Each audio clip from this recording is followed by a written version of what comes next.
If you've ever believed that the smallest moment, a glance, a choice, a whisper, could spiral into something monumental, then go ahead and like and subscribe, because this story begins exactly like that.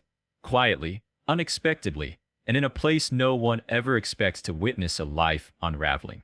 It was a Tuesday morning, the kind Boston usually keeps soaked in wind and regret, and I was 2 weeks into a self-imposed undercover assignment that not even my board knew about. Field immersion, I told myself. Understand the ground floor.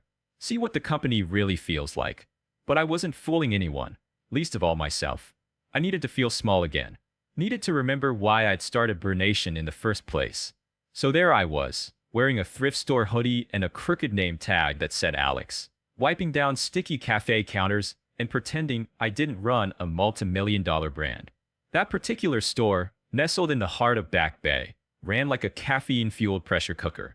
Students barked orders over earbuds, tourists fumbled with digital loyalty apps, and our regulars wanted their cappuccinos with soy, gratitude, and precisely 137 degrees of warmth.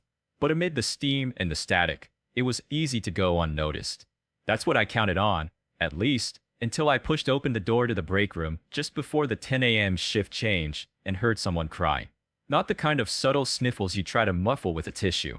These were gasping, breath-caught sobs, the sound of something breaking in private.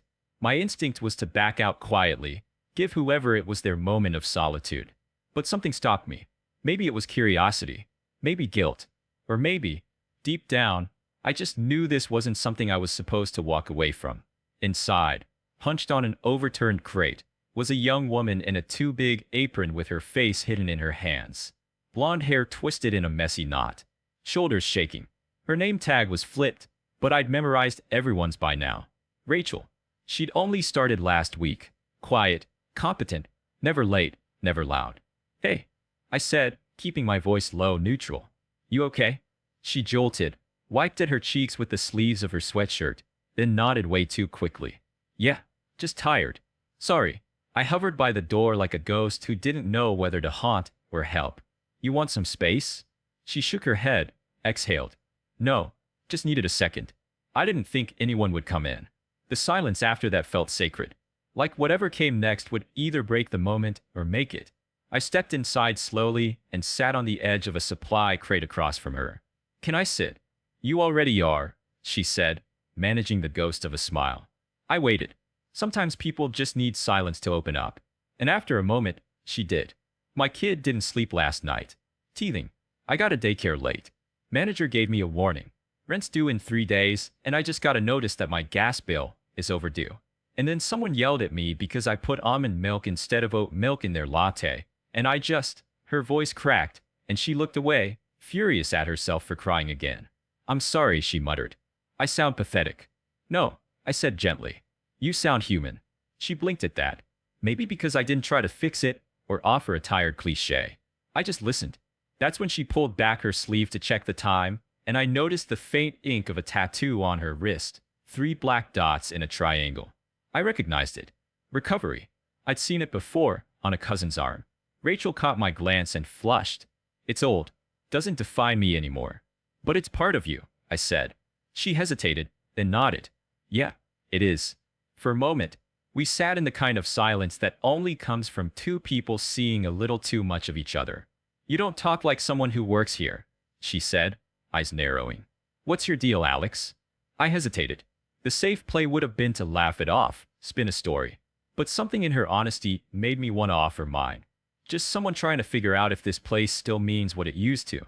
She tilted her head, intrigued, but let it go. That was the first miracle. The second came a moment later, when I asked, "What did you do before this?" "Analytics," she said with a sigh. "Marketing campaigns.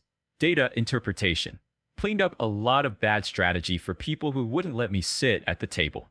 "Why'd you leave?" "Got pregnant. Company didn't make it work. Or maybe I didn't." She shrugged, though the bitterness in her tone betrayed the pain beneath it. "Anyway, now I'm here. Frothing milk. Making minimum wage.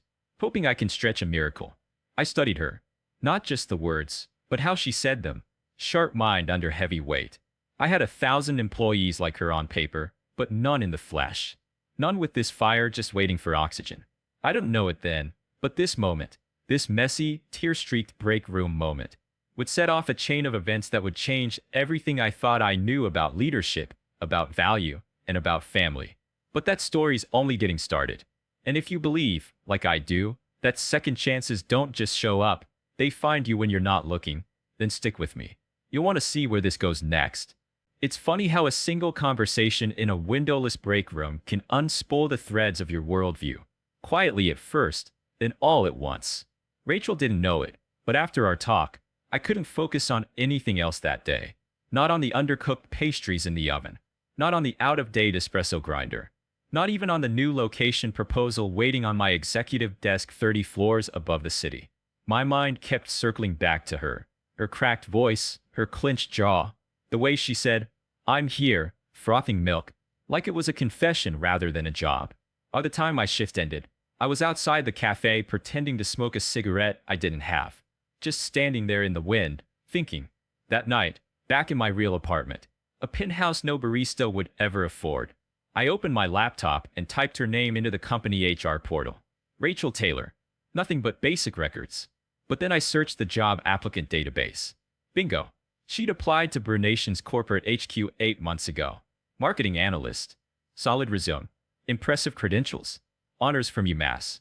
Portfolio with measurable results. But her file was marked, closed, no response. I frowned. We'd reached out. I checked the logs. Yep. Interview invite sent 3 days after she applied. No reply.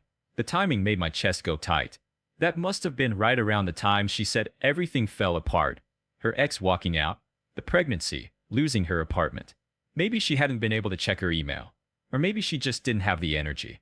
Either way, the opportunity had passed her by. Or rather, we had passed her by. Now, she was steaming milk for $6 an hour in a job that barely allowed her to breathe. Something about that felt wrong. No, it was wrong. And here's the thing they don't tell you in those glossy business school brochures.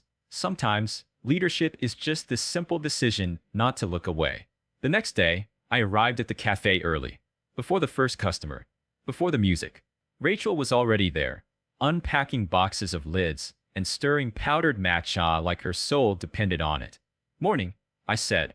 She gave a polite nod, eyes still puffy but more composed. "Hey, you're early. So are you." I hesitated.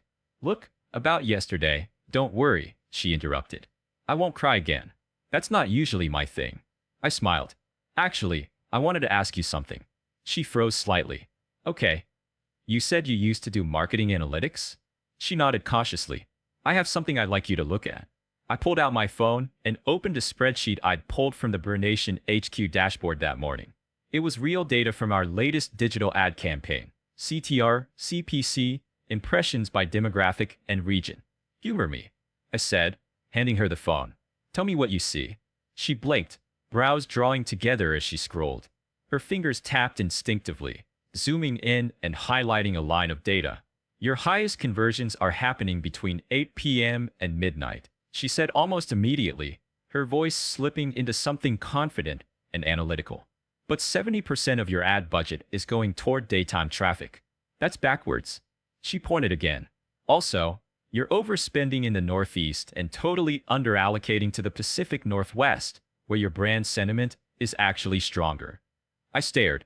She wasn't just good, she was fluent. She handed the phone back, eyes wary. "Sorry, was that overstepping?" "No," I said slowly. "That was exactly what I needed." I didn't tell her then who I really was. Didn't tell her she'd just corrected a strategy that 3 of our senior analysts had been paid 6 figures to overlook. Instead, I handed her a coffee. "My treat," I said, "for saving us probably $100,000 in misplaced ad dollars." She snorted. "In that case, I want the large." That was the first time she smiled without apology. That afternoon, I made a call to our corporate HR team and told them to reopen the file. "Rachel Taylor," I said, "re-review immediately. I want her in for a formal interview tomorrow morning." "Sir," the HR director asked, "do you have a referral source?" I looked out the window of the cafe, where Rachel was helping an elderly woman navigate the loyalty app on her phone, balancing a screaming baby on her hip. "Yeah," I said. "Call it a direct observation." That night, I texted her from a number she didn't recognize. "Hi, Rachel. I work with someone you helped today. I'd like to invite you in for an interview tomorrow morning at 9 a.m. at Burnation HQ. There was a long pause. Then, finally, is this a joke? Because if so, it's a cruel one. No joke. Full-time opportunity. Flexible hours. On-site daycare. We'd like to see what else you can do. Her reply took almost a full minute. Okay, but I'm bringing my son. And I'm wearing sneakers. That's all I've got. We'll make it work, I wrote back. I stared at the screen, my fingers hovering. Then I typed one last message. Thank you for not giving up. No reply. Just the 3 dots for a long, long time. And then they disappeared. I figured she was processing it all. So was I? Because I knew what she did. That tomorrow she wouldn't just be walking into an interview. She'd be walking into the truth. And I'd have to tell her who I really was. She stepped into the lobby with a diaper bag on one shoulder, a wide-eyed baby snug against her chest, and the wary gaze of someone still waiting for the rug to be pulled out from under her. I was already watching from the mezzanine. She didn't recognize me in the tailored suit. I didn't expect her to. Miss Taylor, the receptionist asked kindly. Right this way. The CEO will see you now. Her brow furrowed. CEO?